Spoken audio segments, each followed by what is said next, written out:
Namaste. In this video we are going to talk about the book called Upnishad Shunya Samvad. So this is the book by Osho, and this is a really old book which was published by Diamond Publication. You can also go to the official website to purchase this book, and I urge you to purchase only from the publishers who are the original publishers and not directly from Osho International, and I will have a separate video of why you shouldn't purchase from them. So to begin on this book, what is this book about? What does it mean, Upnishad Shunya Samvad? If you look into, if you research this book, it's really rare that you will find this particular book. So these are no longer in publications, but I thought that it will be helpful for others if they are able to figure out some gold nuggets of information from this particular books. And of course there are hundreds of books in the name of Osho that are being published. Some are great, some are really shitty, and the ones that are shitty are actually from Osho International Foundation. Let's not get into that. Let's get into why you should read this particular book. Why you should read this particular book? Of course this is rare to find, but in case you find it, what you can find from this particular book. So this book is particularly in Hindi, and this was tough for me as well. So I will read a shlok that really touched me. So there are four great poems in our time.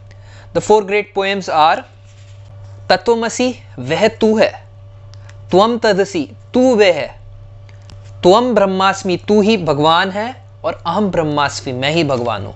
So these four poems really touched me, and that's how I set on to read a Hindi book. It's been 10 years since I've read Hindi, but I know how to speak in Hindi, and you would have seen that most of my videos on this channel are Hindi, but now I'm moving towards English to touch wider audience, because I think that there are very little people who are really into this kind of the knowledge I'm trying to share.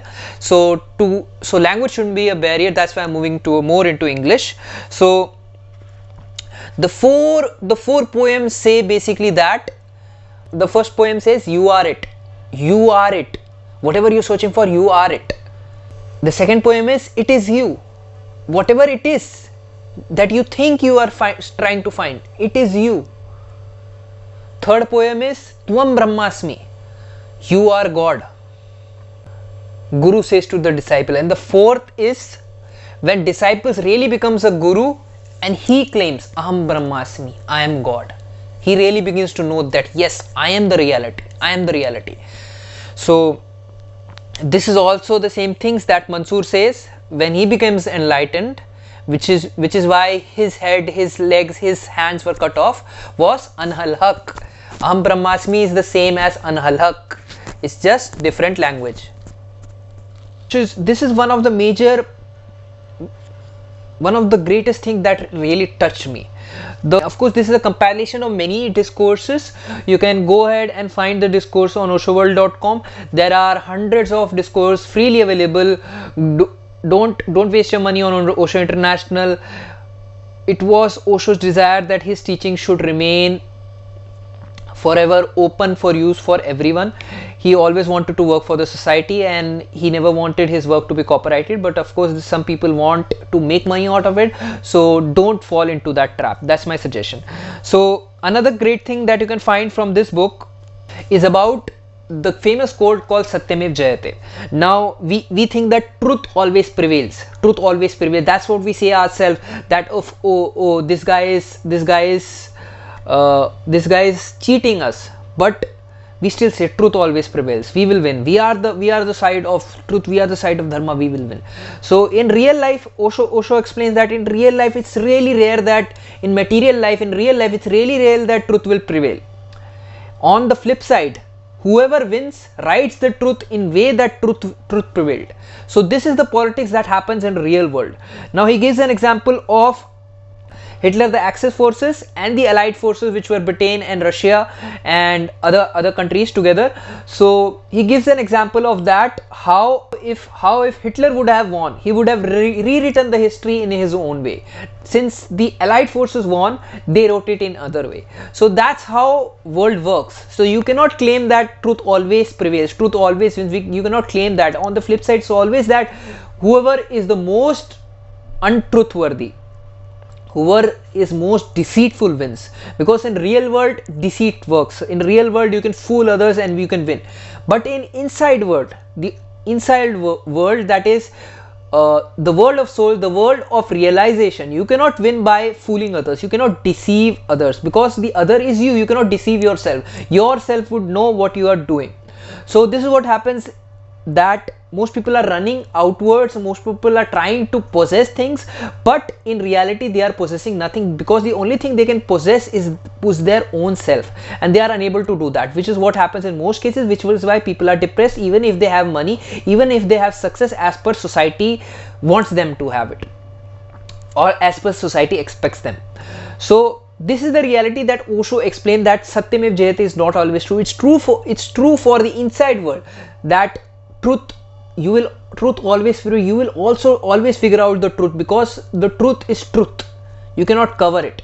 But on the outside world, that is not the case.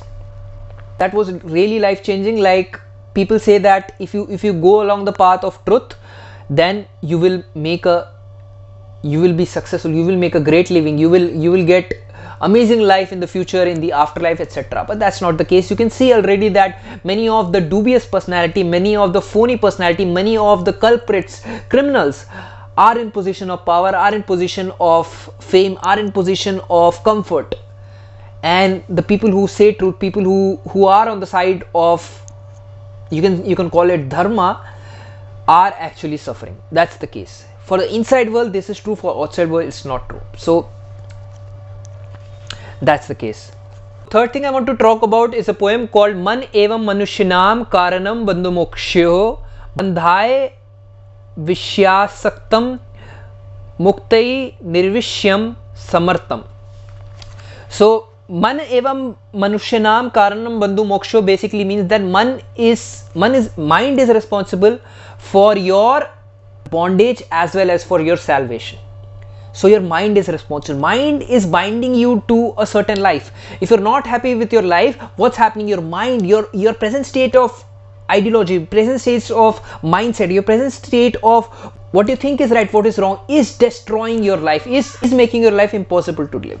So mind is the reason for all the bonding. Mind is reason for all the salvation. If you overcome your mind, if you forget of your mind for a little while, you can directly fall into dhyan, you can directly fall into samadhi, you can have a glimpse of samadhi as Swami Vivekananda had. He met Ramakrishna Paramhansa, he had a small interaction with him, and he got a shock, he got a glimpse of what samadhi or what enlightenment really is. That's how his journey started. That's how he became the great Swami Vivekananda. So mind is responsible for your bondage, mind is responsible for your salvation. If you are not happy with your life, guess what you need to change? You have to change your mind. But people are so attached to their mind, which is their thought, which is their ideology, which is where they were born, where they were raised, who they were raised with. That's what becomes their reason for bondage. So if you want to overcome bondage, you have to overcome your mind, which is only possible once you get into meditation, once you get into dhyan, once you get into samadhi.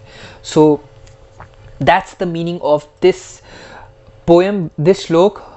So the fourth thing I'm going to talk about is again a richa, which is a poem which says that ritasya yatha preta, अर्थात प्राकृतिक नियमों के अनुसार जियो. Live according to the natural principle. What are the natural principles? So this is an important shlok, and we can really overlook it if we are not careful. Osho says that when you look across Upanishads, when you look across Vedas, it's full of crap, it's full of cracks. But if you look closely, you will find a little gold hidden in the dirt. You can find a little diamond hidden in some dirt. So this is one of that diamond that says that live according to your natural possibility. Now, if you look at people nowadays, if you look at news, if you read the news a little, you will see always come across this person committed suicide in IIT, this person committed suicide in Kota, because these people were not working as per their natural capabilities. These birds, these could be the painters, these could be the musicians who were forced by their parents. To take a particular life. If you haven't seen the movie called Tamasha, that movie perfectly described this particular thing. When you don't live according to your natural tendencies, what happens is you become tensed, you become frustrated. Osho talks about a story of a surgeon who was celebrating his 75th anniversary. Everyone was so happy, everyone was dancing, everyone was celebrating, and he was sitting sullenly in a corner. He was so sad. And people were coming and asking him, why are you so sad? What makes you so sad? And he says that you will not understand my pain right now. They said, why? What happens? It's like I spend most of my life, and it's just now that I've realized that I always wanted to become a dancer. I want to dance like the person who is dancing for my celebration. I have wasted my life, which is what happens with most people. They are at their deathbed and then they realize they wasted their entire life. They didn't do what they wanted to do. Now this surgeon became a surgeon because his father wanted him to become a surgeon. He thought that what will we do by becoming a dancer? Will he die? Will he starve to death? What's the point in that? He should be successful. He should have all the money. He should feed himself. And the surgeon is now feeling that it would have been better if I died in poverty, but at least I would have died doing something I love doing.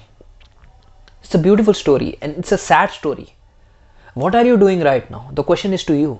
Are you living your life according to your natural tendency? Are you doing what you have always wanted to do? Or are you doing what your neighbors, what your friends, what your parents wanted you to do? Are you living your life or are you living the life of your parents? That's my question to you. It's an amazing story. So live according to your natural tendency. Live according to your natural tendency and embrace your natural tendency. Whatever your natural skill is, it can be you are a good painter, or you are interested in becoming a painter. It could be you're interested in becoming a musician. Don't let the society dictate to you how you need to live your own life. Live according to your tendency. Live in your own way. Osho says that in Hindi. जैसे भी जियो अपनी तरह जियो, अपने हिसाब से जियो. उसी जीने को जीना कहोगे, उसी जीने को हम जीना कह सकते हैं. Live according to your principle, because only that is the way of living. If I give my own example, I used to dabble into a lot of things, this and that, this and that, this and that.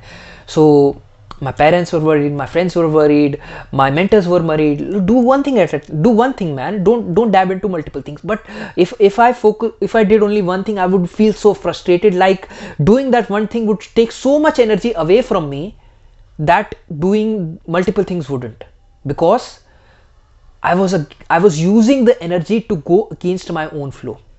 I was a bird. I was able to fly. I was able to do things others can't, but I was just trying to walk while having wings.